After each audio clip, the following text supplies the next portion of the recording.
Apa yang dilakukan oleh burung yang sedang mematuk es ini? Di dalam bongkahan es ini ada seorang siluman rubah yang dihukum sejak 500 tahun silam. Es itu mulai mengalami retakan. Lalu siluman rubah ini hidup kembali. Ia keluar dari bongkahan es yang mengurungnya ratusan tahun. Siluman ini berlari seolah ada yang ingin ia datangi.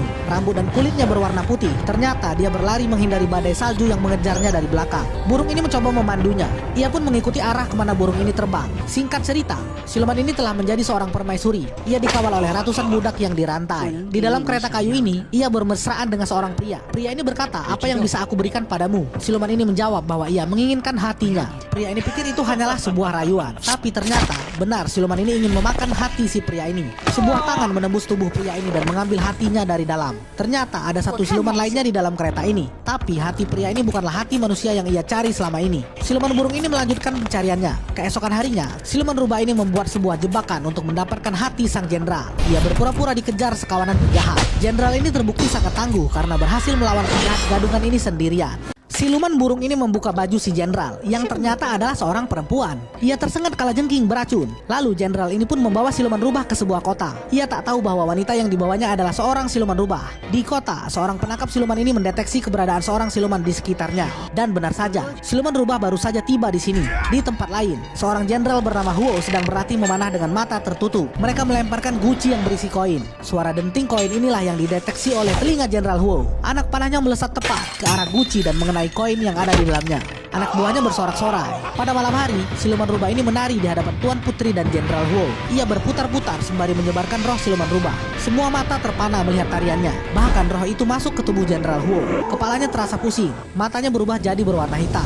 Siluman ini melihat ke arahnya. Ternyata Tuan Putri memperhatikan Jenderal Huo dari tadi. Jenderal Huo seolah telah terhipnotis dengan tarian siluman rubah ini. Tiba-tiba siluman ini melepaskan jubahnya dan berputar ke arah Jenderal Huo, lalu duduk di pangkuannya. Jenderal Huo sangat terangsang dengan siluman ini. Hal ini membuat Tuan Putri berang. Siluman rubah ini berputar hingga duduk di pangkuan Jenderal Huo. Sang jenderal yang sudah terangsang ini langsung mencium leher wanita ini. Tuan Putri yang melihatnya pun marah. Ia langsung memanggil wanita siluman ini ke ruangannya dan memperingatkannya untuk tidak mendekati Jenderal Huo. Karena Tuan Putri telah menyukai Jenderal Huo sejak mereka masih remaja. Ada insiden penting yang menyebabkan Tuan Putri memiliki bekas di bagian wajahnya ketika beruang hutan menyerangnya. Namun Jenderal Huo saat itu berhasil datang untuk menyelamatkannya. Ternyata cinta itu belum hilang. Akan tetapi Jenderal Huo merasa dirinya hanyalah pengawal kerajaan dan tidak pantas untuk menerima cinta dari sang Tuan Putri. Tuan Putri pergi dengan rasa kecewa. Tiba-tiba ada seorang pria berkuda yang mengikutinya. Pria ini ternyata melaporkan keberadaan Tuan Putri kepada Ratu Iblis di markasnya. Kini Tuan Putri dalam ancaman. Tak disangka Tuan Putri mencoba bundir dengan terjun dari atas tebing yang sangat tinggi.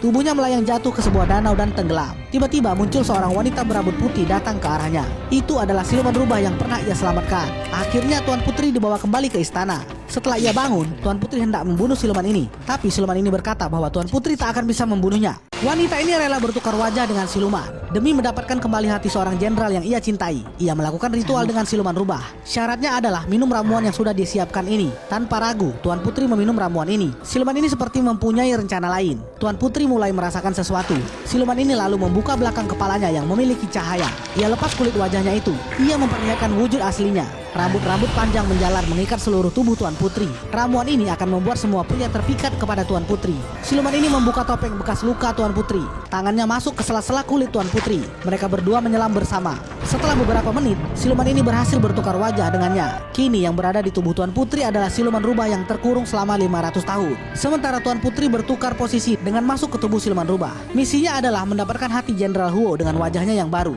Dengan tubuh barunya ini, Tuan Putri masuk ke kamar Jenderal Huo untuk mengetahui isi hatinya. Sihir dari tubuh siluman ini mulai bekerja. Jenderal Huo tiba-tiba terpikat kepada dirinya. Ia memeluk wanita ini lalu mengajaknya pergi.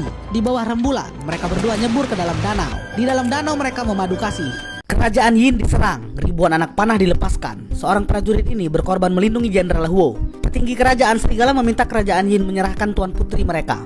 Jenderal Huo yang sudah terkena satu anak panah tak gentar ketika anak panah lainnya diacungkan ke arahnya. Tiba-tiba Tuan Putri sendiri muncul di tengah-tengah pertikaian dua kerajaan. Ia mengancam akan bunuh diri jika kerajaan serigala tidak kembali.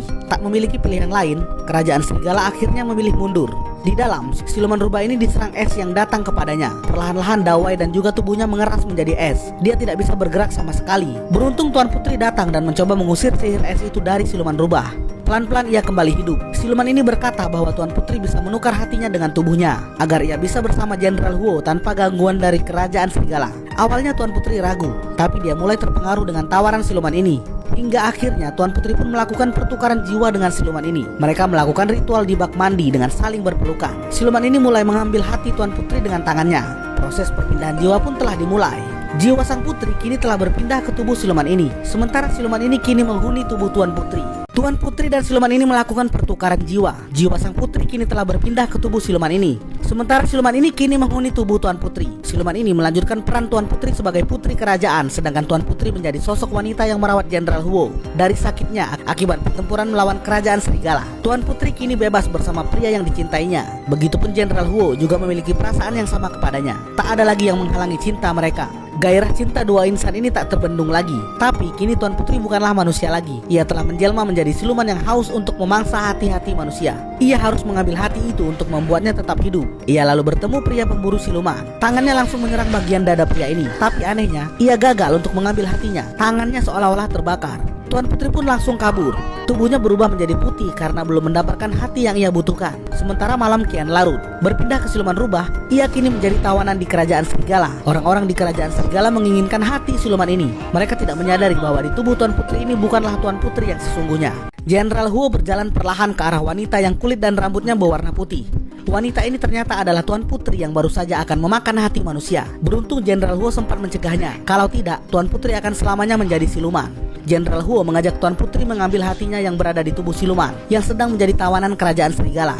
Jenderal Huo juga telah menyayat matanya untuk membuat sihir siluman rubah keluar dari dalam dirinya. Kini kedua matanya tak bisa melihat. Akan tetapi ia telah memiliki skill tanpa melihat sejak ia kecil. Mereka kini bergegas menuju kerajaan serigala untuk merebut kembali hati sang Tuan Putri. Sementara itu di kerajaan serigala, sebuah ritual tengah disiapkan. Pasukan kerajaan Yin memacu kuda mereka agar tidak terlambat. Ketika pria botak ini akan menghujamkan sebuah pisau ke dada siluman ini, siluman burung dan pemburu siluman ini datang untuk menggagalkan rencana ritual ini. Ia berhasil meraih pisau dari pria botak ini. Terjadi pertarungan sengit antara pria botak ini dan si pemburu siluman. Siluman burung terkena percikan darah pria ini dan membuatnya terluka. Dari tubuhnya mengeluarkan cahaya dan membuatnya berubah menjadi burung dan kembali ke langit. Anak panah dilepaskan dan terhenti di dalam genggaman pria botak ini. Ia pun membakar anak panah ini. Anak panah yang kedua pun berhasil ia hindari. Jenderal Huo bertarung dengan kekuatan pendengarannya. Matanya tak bisa lagi melihat, namun indera pendengarannya sangatlah kuat. Ketika Jenderal Huo terpojok, pria ini melemparkan botolnya ke arah pria botak ini. Botol itu pun pecah di tangannya dan membuat tangan pria botak ini menjadi beku seperti es. Pria ini berteriak kesakitan. Sementara Jenderal Huo melihat momentum dengan menyerang pria botak ini dan menebas tangannya. Kini pria botak ini seperti Agus Buntu. Tiba-tiba datang ratusan burung-burung gagak dari celah lubang. Burung-burung ini terbang mengerumuni pria botak ini hingga membuatnya menjadi tengkorak. Tebasan terakhir dari pria ini resmi menggagalkan ritual jahat yang telah disiapkan oleh kerajaan serigala. Siluman rubah ini berhasil diselamatkan. Misi mereka selanjutnya adalah mengembalikan hati Tuan Putri ke dalam jasadnya. Jenderal Huo memohon kepada siluman ini untuk mengembalikan hati Tuan Putri.